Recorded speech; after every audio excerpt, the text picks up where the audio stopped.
Hello friends, Gujarati પકવાનમાં તમારું સ્વાગત છે। આજે આપણે બનાવીશું ગણેશજીના પ્રિય એવા પીનટ મોદક। આ મોદક માત્ર 10 થી 15 જ મિનિટમાં બની જાય છે અને આ મોદકને એક વખત બનાવીને તમે 5 થી 6 દિવસ સુધી બહાર જ સારા રાખી શકો છો। તો મોદક બનાવવા માટે સૌથી પહેલાં મેં અહીં 1 કપ જેટલા સિંગદાણા લીધા છે। વજનમાં જોઈએ તો સિંગદાણા 250 ગ્રામ જેટલા છે। હવે ગેસની ફ્લેમ સ્લો ટુ મીડિયમ રાખી આપણે સિંગદાણાને શેકી લઈશું।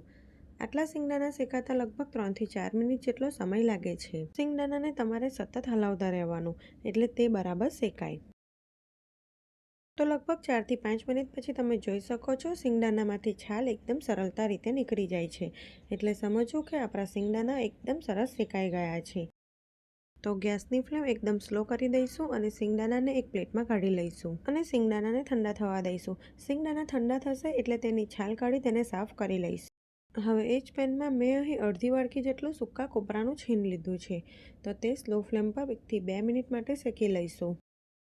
તો લગભગ 2 થી 3 જ મિનિટમાં આપણું કોપરાનું છીણ પણ એકદમ સરસ શેકાઈ ગયું છે। તો ગેસની ફ્લેમ બંધ કરી દઈશું અને કોપરાના છીણને પણ આપણે એક પ્લેટમાં કાઢી લઈશું। સિંગદાણા થોડાક ઠંડા થયા પછી મેં એની છાલ ઉતારી તેને સાફ કરી લીધા છે। હવે મીડિયમ સાઇઝનો મિક્સર જાર લઈ તેમાં શેકેલા સિંગદાણા ઉમેરી તેને બારીક પીસી લઈશું।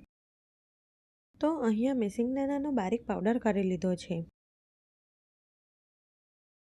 હવે આપણે તેને એક બાઉલમાં કાઢી લઈશું।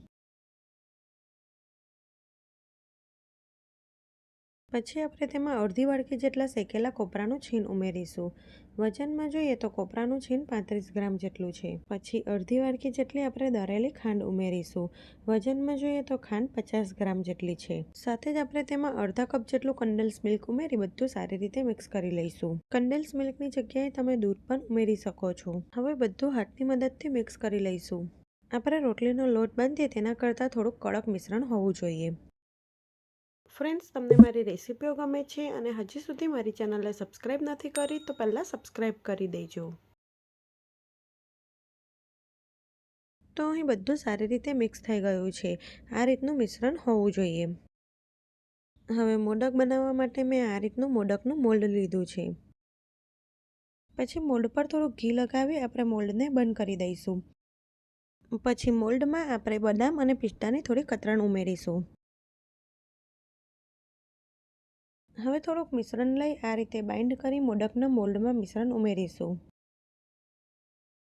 અને તેને હાથની મદદથી આ રીતે પ્રેસ કરી લઈશું એટલે એકદમ સરસ મોદકનો શેપ આવી જશે। તો હવે આપણે મોલ્ડને ખોલીને જોઈ લઈએ તો તમે જોઈ શકો છો એકદમ સરસ સિંગદાણાના મોદક બની ગયા છે। આ મોદકને તમે એક વખત બનાવીને 5 થી 6 દિવસ સુધી બહાર જ સારા રાખી શકો છો। સાથે સાથે તે ખાવામાં પણ ખૂબ જ હેલ્ધી છે। હવે આ જ રીતે આપણે બીજો મોદક પણ બનાવી લઈએ। તમે આ જ મિશ્રણમાંથી નાની નાની લાડુળી પણ બનાવી શકો છો। જો તમે ક્યારેય પણ આ રીતે સિંગદાણાના મોદક ના બનાવ્યા હોય તો એક વખત જરૂરથી બનાવો। તે ટેસ્ટમાં ખૂબ જ સરસ લાગે છે। તો અહીં બીજો મોદક પણ બની ગયો છે। આ મોદક એકદમ સરળ રીતે બની જાય છે। તો અહીં મેં બધા જ મોદક બનાવી લીધા છે। આટલા માપમાંથી મીડિયમ સાઇઝના 20 થી 21 નંગ જેટલા મોદક બન્યા છે। ફ્રેન્ડ્સ, તમને મારી રેસિપી સારી લાગે તો આવી જ બીજી નવી રેસિપી જોવા માટે મારી ચેનલને સબસ્ક્રાઈબ કરજો। Thanks for watching.